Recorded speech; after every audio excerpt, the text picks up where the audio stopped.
खड़े जाओ, जब कुर्सी खड़े जाओ, तुलसी का द्रव विलयन बताओ।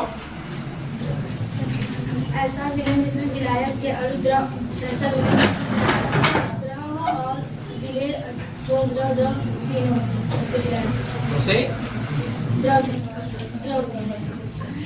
जब विलायक की भौतिक अवस्था द्रव हो और विलय की कोई भी अवस्था, तीनों में से कोई अवस्था हो सकती है, उसे क्या बोलेंगे?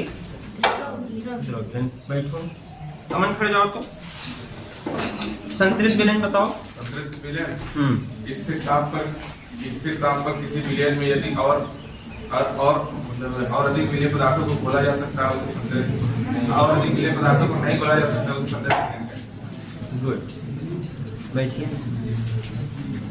अनु, संतृप्त विलयन में जो KSP का मान होता है, ये क्या होता है इसमें? इसके बराबर कंसंट्रेशन A प्लस और कंसंट्रेशन B माइनस। गुड, बैठिए। अस्मिता खड़े जाओ। तो असंतृप्त विलयन बताओ। असंतृप्त विलयन ऐसा विलयन जिसमें जिसे उसी ताप पर और अधिक विलय ऐसा विलयन जिसमें विलय पदार्थ को और अधिक नहीं घोला जा सकता उसे असंतृप्त विलयन कहते हैं। असंतृप्त विलयन में KSP का मान अधिक होता है आयनों की सांद्रता के गुणनफल के। थोड़ा सा मिस्टेक हो गया, जिसमें और अधिक विलय पदार्थ को घोला जा सके। गुड। KSP जो होता है वो आयनों की सांद्रताओं के गुणनफल के वो ज्यादा होता है KSP अधिक होता ना। हाँ ठीक, बैठिए। ठीक, प्रगति खड़े जाओ। तो तुम ये बताओ, गैसीय विलयन किसे कहेंगे? गैसीय विलयन जब विलायक गैसीय अवस्था में हो और विलय ठोस द्रव गैस तीनों अवस्थाओं में हो तो उसे गैसीय विलयन कहते हैं। जैसे कोई एक उदाहरण बता दो गैसीय विलयन का। गैसीय विलयन का कोई उदाहरण जैसे बता रहे हैं, जैसे गैस जब हो जैसे N2 प्लस O2। ठीक, बैठिए। तुम खड़ जाओ। आकृति, ये बताइए, अति संतृप्त विलयन किसे कहेंगे? निश्चित ताप पर उस विलयन के संतृप्त अवस्था के लिए आवश्यक मात्रा से अधिक विलय की मात्रा उपस्थित होती है तो उसे अति संतृप्त विलयन कहते हैं। अति संतृप्त विलयन में जो KSP विलयता गुणनफल का मान उनके सांद्रताओं के गुणनफल से कम होता है। बैठिए। चलिए ध्यान दीजिए। देखिए, आप लोगों को जो है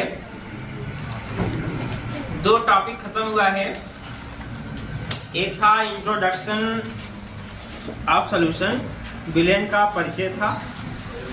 इसमें आपने विलयन की परिभाषा, विलय, विलायक और सभी चीजें सीख चुके हैं। ठीक है। इसके बाद जो है कल आपको बताया गया था विलयन के प्रकार। ठीक है ना। तो विलयन के प्रकार में हम 2 गुणों के आधार पर बताए थे, एक विलय और विलायक के भौतिक अवस्थाओं के आधार पर और विलय की मात्रा के आधार पर। ठीक है। अभी देखिए जो विलय की मात्रा के आधार पर है, इसके बाद यहाँ से हम NCERT शुरू करेंगे। ठीक है। तो संतृप्त, अति संतृप्त और असंतृप्त विलयन जो है एक बार फिर आएगा आपको आगे, समझ रहे हैं।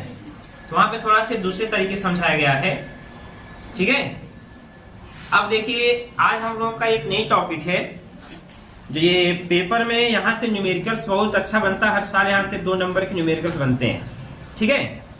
हमें क्या करना है, विलयन की सांद्रता को व्यक्त करना है। ठीक है। तो चलिए देखिए, ये आपका इस लेसन का जो है 3rd टॉपिक है, विलयन की सांद्रता को व्यक्त करना। ठीक है।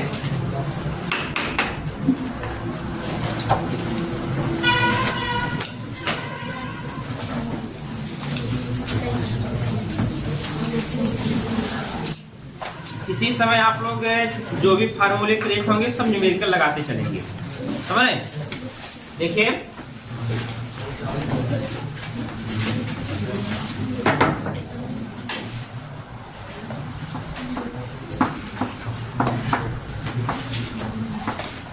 विलयन की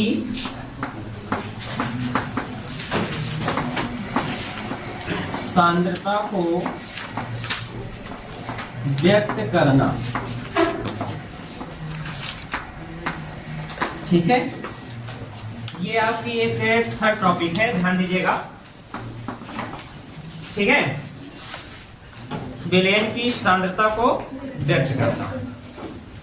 तो ध्यान दीजिएगा, विलयन की सांद्रता को व्यक्त करने का मतलब ये है, विलयन का जो संगठन होता है, ठीक है, संगठन का मतलब उसमें विलेय और विलायक जो होते हैं, विलयन के संगठन को उसकी सांद्रता के रूप में क्या करते हैं, व्यक्त करते हैं। ठीक है, विलयन के संगठन को उसकी सांद्रता के रूप में क्या करते हैं, व्यक्त करते हैं। ध्यान दीजिएगा, यहाँ पे विलयन की सांद्रता को हम दो प्रकार से जो है व्यक्त कर सकते हैं। ठीक है, पहला इसमें प्रकार है गुणात्मक रूप से। ठीक है, पहला है गुणात्मक रूप से और दूसरा इसमें है मात्रात्मक रूप से, क्वांटिटी। ठीक है,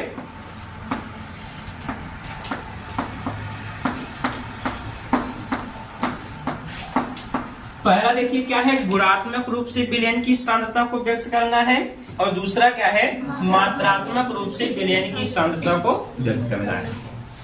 तो देखिए, गुणात्मक रूप से जो हम विलयन को प्रदर्शित करते हैं, गुणात्मक मतलब उसके गुण के आधार पर, तो गुणात्मक के रूप में अगर सांद्रता को व्यक्त करना, इसमें हम दो प्रकार से व्यक्त कर सकते हैं। पहला इसमें है तनु विलयन। ठीक है, पहला क्या है, तनु विलयन, और दूसरा इसमें है सांद्र विलयन।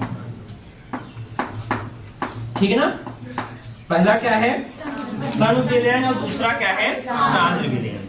ठीक, तो देखिए, इसमें तनु विलयन के बारे में आप जानते भी होंगे, वह विलयन जिसमें विलय की मात्रा क्या होती है, विलायक से कम होती है। तनु विलयन क्या है, वह विलयन जिसमें विलय की मात्रा विलायक से कम होती है, उसे तनु विलयन कहेंगे। और सांद्र विलयन, इसमें विलायक की विलय की मात्रा जो है विलायक की मात्रा से अधिक होती है, उसे क्या बोलेंगे, सांद्र विलयन कहेंगे। ये चीज आप जानते रहना। ठीक है, तो पहला टाइप हो गया गुणात्मक रूप से, दूसरा क्या है, मात्रात्मक रूप से उसकी क्वांटिटी को देखना है कि वह कितनी मात्रा में विलय और विलायक उस विलयन में उपस्थित है। ठीक है, तो देखिए, मात्रात्मक रूप से विलयन की सांद्रता को हम कई प्रकार से जो है व्यक्त कर सकते हैं। ठीक है, इसमें देखिए आपका पहला है, ठीक है, भार प्रतिशतता। ठीक है, भार प्रतिशतता। ठीक है, इसे बोलते हैं परसेंटेज बाई वेट, W/W। ठीक है, दूसरा देखिए है आयतन प्रतिशतता।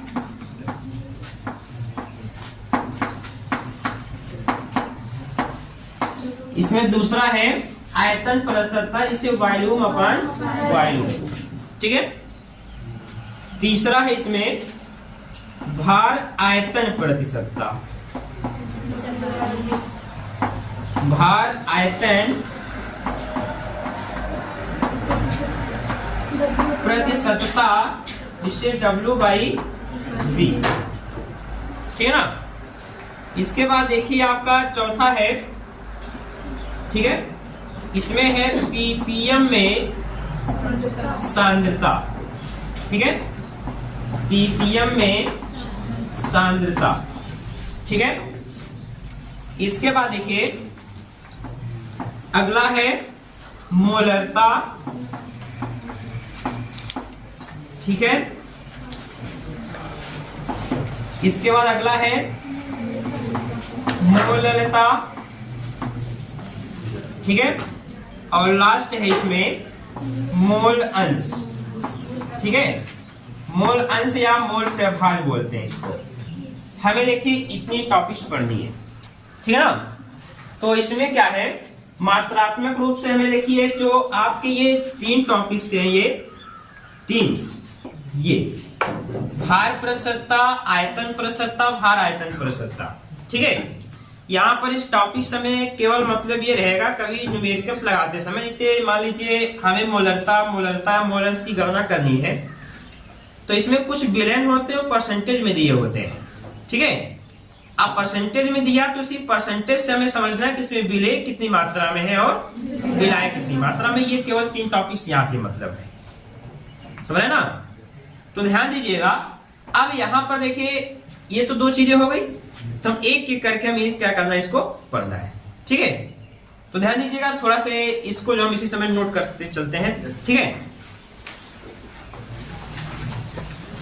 तो चलिए आप फिर डालिएगा वही, विलेयन की सांद्रता को व्यक्त करना, ठीक है। हेडिंग डाल दीजिएगा इसको, विलेयन की सांद्रता को व्यक्त करना।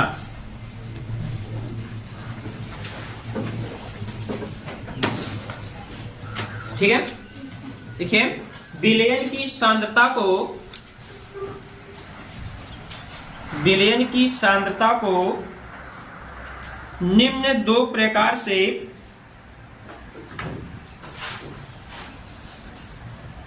विलेयन की सांद्रता को निम्न 2 प्रकार से व्यक्त किया जाता है।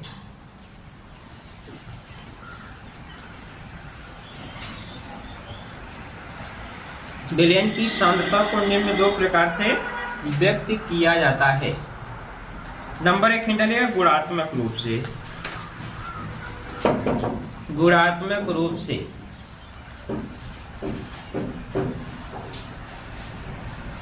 गुणात्मक रूप से लिखिएगा इसमें, गुणात्मक रूप से सांद्रता को, गुणात्मक रूप से सांद्रता को, गुणात्मक रूप से सांद्रता को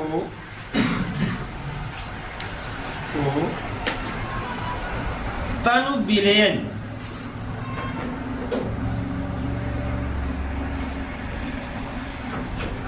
गुणात्मक रूप से सांद्रता को तनु विलेयन ब्रैकेट में विलेय की मात्रा कम,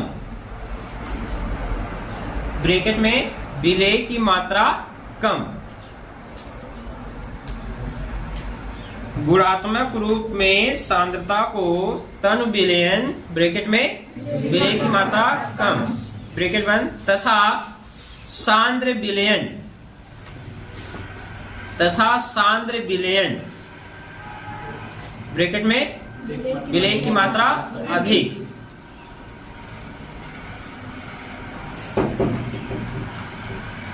विलेय की मात्रा अधिक के रूप में व्यक्त किया जाता है, के रूप में व्यक्त किया जाता है।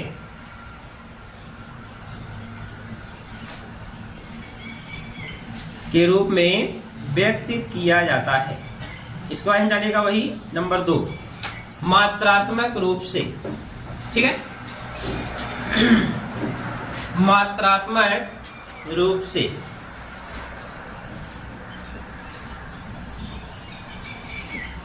मात्रात्मक रूप से लिखे इसमें,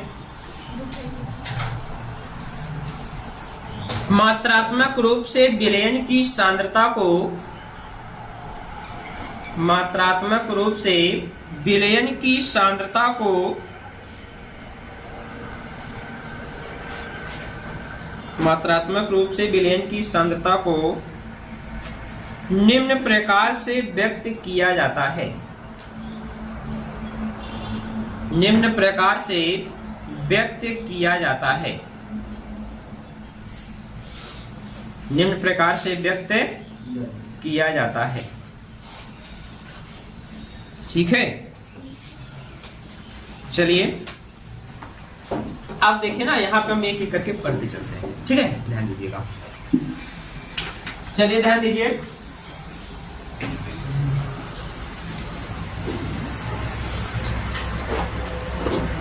इसमें पहली टॉपिक है कि भार प्रतिशतता, ठीक है, जिसे हम बोलते हैं W/W, ठीक है। देखिए भार प्रतिशतता। अब भार प्रतिशतता में क्या है, हमें कोई भी परसेंटेज निकालना तो 100 में ही निकालना है, समझ रहे? तो यहाँ पे देखिए भार प्रतिशतता का मतलब ये होता है, जैसे मान लीजिए कोई हमारे पास जो है 100 ग्राम विलेयन है। कितना ग्राम? 100 ग्राम। अगर 100 ग्राम विलेयन में अब विलेय पदार्थ की मात्रा कितनी उपस्थित है, वही क्या कहलाती है? भार प्रतिशतता कहलाती है। ऐसा भी कह सकते हैं कि 100 ग्राम विलेयन में उपस्थित विलेय के ग्रामों की संख्या को उस विलेयन की भार प्रतिशतता कहते हैं। 100 ग्राम विलेयन में उपस्थित विलेय के ग्रामों की संख्या को उस विलेयन की भार प्रतिशतता कहते हैं। जैसे हम सपोज करते हैं, यहाँ पर मान लीजिए हमारे पास जो है ये 25 ग्राम, ठीक है, सॉरी 25% कर दीजिए, 25% H2SO4 का, ठीक ना, 25% H2SO4 का विलेयन है, ठीक है। अब 25% H2SO4 के विलेयन से क्या तात्पर्य है? मतलब ये हुआ कि हमारा जो विलेयन टोटल वह कितना ग्राम होगा, यानी हमारे विलेयन का जो वेट है वो कितना हो गया? 100 ग्राम हो गया। और 100 ग्राम विलेयन में 25 ग्राम क्या है हमारा? 25 ग्राम हमारा H2SO4 हो गया, और बाकी शेष 75 ग्राम क्या हो गया? H2O जल हो गया। यही देखिए हमारी इतनी चीजें न्यूमेरिकल लगाते समय ऐसे दिए, मान लीजिए 25% H2SO4 का विलेयन दिया गया है। अब इसकी मोलरता की गणना कीजिए, नॉर्मलता की, चाहे जो भी गणना करनी है, मोल अंश मोल प्रभाव जो भी है, ठीक है। अब गणना करें कि हमें यही अपने आप से जो है समझना पड़ेगा कि विलेय कितना ग्राम होगा और विलायक कितना ग्राम होगा और विलेयन का भार कितना होगा, ठीक है। और 100 ग्राम में 25% अगर H2SO4 है तो मतलब ये 25 ग्राम हमारे H2SO4 का भार है, ठीक है। अब देखिए इसमें एक सवाल लगा लेते हैं, ठीक है। आप थोड़ा परिभाषा लिख लीजिएगा इसको। देखिए भार प्रतिशतता लिखेंगे, 100 ग्राम विलेयन में 100 ग्राम विलेयन में उपस्थित 100 ग्राम विलेयन में उपस्थित विलेय के ग्रामों की संख्या को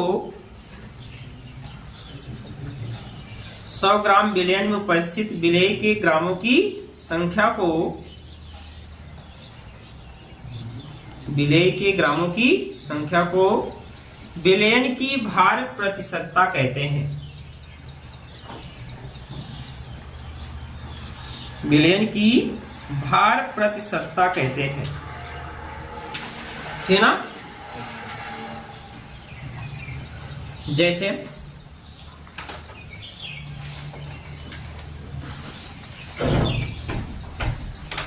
जैसे लिखिएगा इसमें 25% H2S 25% W/W से करेगा, 25% W/W, 25% W/W H2SO4 विलेयन से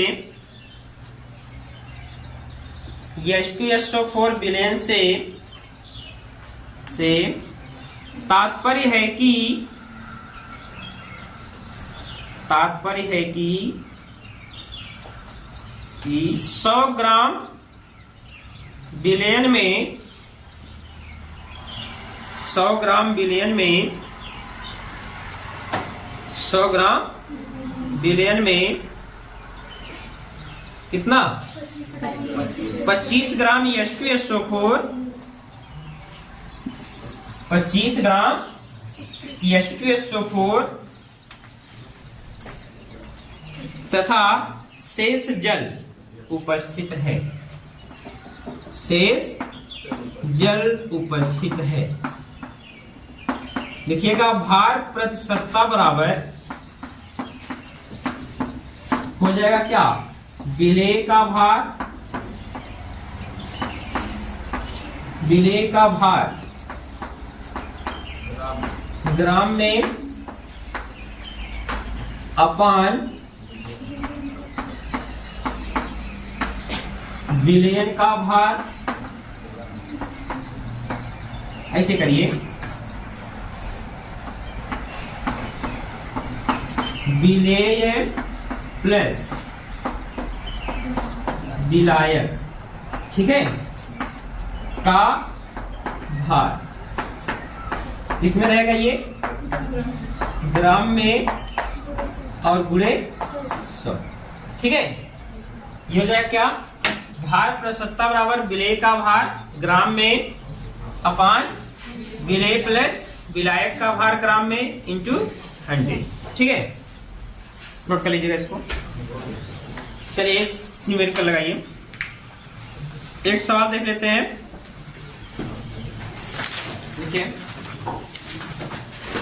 20 ग्राम शर्करा को, फिर 20 लगाते जाइएगा, 20 ग्राम शर्करा को, 20 ग्राम शर्करा को 80 ग्राम जल में, 80 ग्राम जल में घोला गया, 80 ग्राम जल में घोला गया, तो शर्करा का द्रव्यमान प्रतिशत ज्ञात कीजिए। तो शर्करा का द्रव्यमान प्रतिशत ज्ञात कीजिए। 20 कितना परसेंट आएगा? 20%। क्यों जी? बहुत सिंपल सा सवाल है। अब यहाँ पे निकालना क्या है, विलेय का मतलब क्या है, जिसकी मात्रा कम होगी। कम किसकी है? शर्करा की। तो शर्करा कितना ग्राम है? 20 ग्राम। और प्लस ये जानते हैं विलेय, शर्करा विलेय होगा। विलेय का भार कितना गया? 20 ग्राम। और जानते हैं विलेय प्लस विलायक का भार, तो विलेय का भार कितना हो गया? 20 और प्लस विलायक कितना है? 80। ये गुणे 100। यहाँ पर कितना हो जाएगा? 20/100 इंटू 100 ना। यहाँ पे कट कर कितना जाएगा? 20%। ठीक है। चलिए एक और सवाल है एनसीईआरटी का।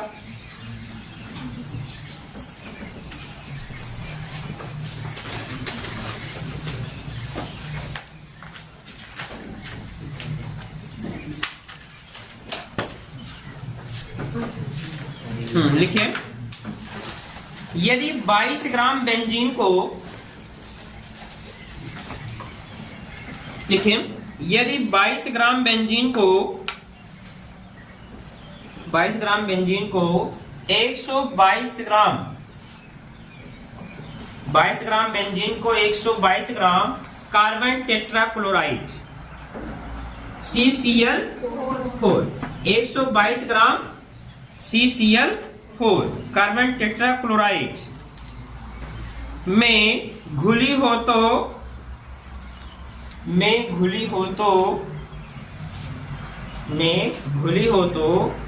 बेंजीन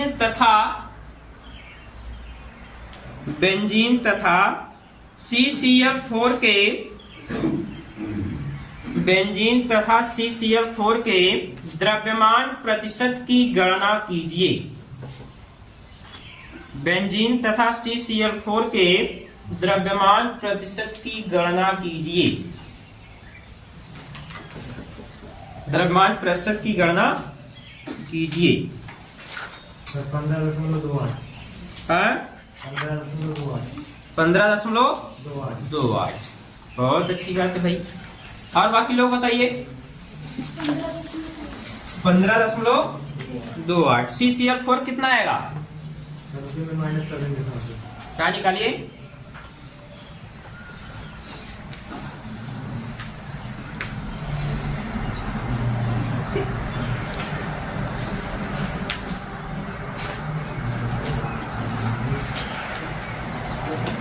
नहीं, सही लगा रहे। एक आंसर आ गया 15.28। दूसरा बताइए। 84.72। कौन है भाई ये बोल रहा है? क्या नाम बेटा? आदित्य। गुड। ये सवाल जिसके पास भी एनसीईआरटी की बुक होगी उसमें थोड़ा से गलत दिया है। CCl4 का भी 22 ग्राम दिया है। लेकिन आंसर 22 ग्राम पे निकालेंगे तो सही नहीं आएगा, इसका 122 हो। ठीक है, एनसीईआरटी बुक में सवाल ये दिया गया है, चेक फोल्डर में होगा। ध्यान दीजिए, इसमें बेंजीन C6H6 बेंजीन का भार कितना दिया है? ये दिया है 22 ग्राम। और CCl4 का भार कितना दिया है? 122 ग्राम। ठीक है, फार्मूला ये अप्लाई कर दीजिए।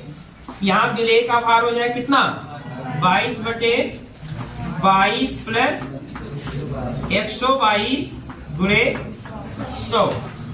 ठीक है, ये टोटल कटेगा कितना आएगा? इसमें हो जाएगा, जोड़ दीजिए इसको, हो जाएगा 144 गुणे 100। 2 से कटेगा ना, ये हो जाएगा आपका 11, 2 सत्ते 14, 2 दूना 4। अब कोई कटेगा? अभी भी कटेगा। ये 2 तिहाई 6, 2 छक्का 12, और ये हो गया कितना? 50। अभी भी कटेगा कितने से? 18 दूनी 36, और ये हो गया 25। ठीक है, अब इसमें जो है आप गुणा कर दीजिए तो कितना जाएगा? 265/18। ठीक है, अब यहाँ पे डिवाइड करेंगे तो ये कितना आएगा? 18 × 18 तो हो जाएगा 15.28। 275 है ना? 275/18। ये डिवाइड करेंगे लगभग कितना आएगा? 15.28% ये आएगा। ठीक है, हो गया 15.28%। ये हो गया। इसके बाद जो है इसमें आप CCl4 का निकालेंगे, क्योंकि जानते हैं हमारा टोटल विलेन कितने ग्राम होगा? 100 ग्राम होगा। ठीक है, अब यहाँ पर जो है CCl4 का प्रतिशत निकालेंगे। ठीक है, ये जानते हैं टोटल कितना है? 100। अब 100 में से आप वही 15.28 क्या करेंगे? इसमें से घटा देंगे। ठीक है, इसमें से घटाएंगे कितना आएगा लगभग? ये बोलिए 84 कितना?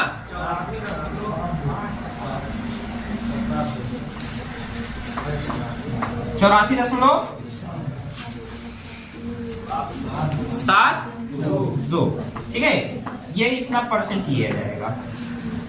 ठीक है ना, ये इतनी चीजें। ठीक, नोट कर लीजिएगा इसको। तो ध्यान दीजिएगा, ये जो द्रव्यमान सांद्रता का प्रयोग हम लोग करें, द्रव्यमान प्रतिशत का, इसका प्रयोग जो है मेडिकल के क्षेत्र में, समझे ना, मेडिकल के क्षेत्र में उसमें जो विलेन बनाया जाता है उसमें इसका प्रयोग किया जाता है।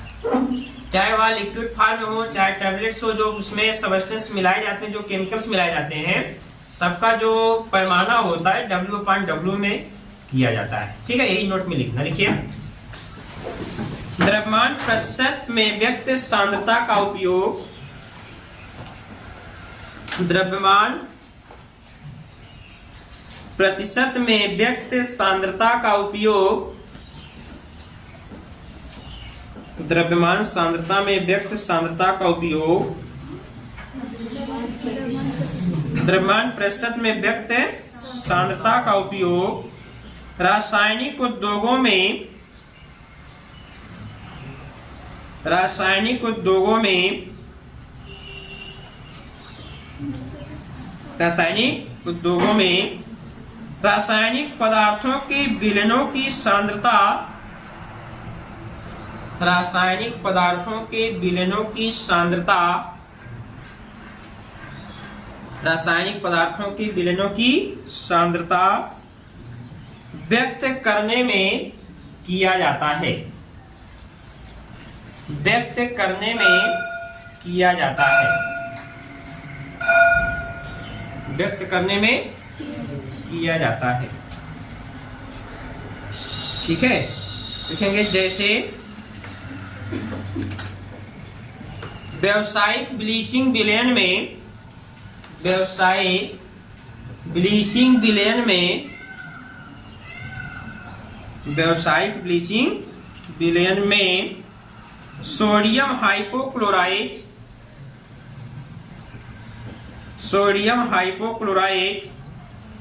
3.62%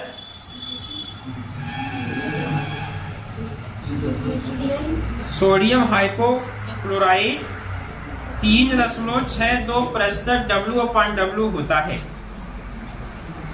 प्रतिशत W/W होता है, ठीक ना। चलिए इसके बाद जो है हमारी नेक्स्ट टॉपिक है, ये नेक्स्ट टॉपिक आपकी जो है कल बताई जाएगी।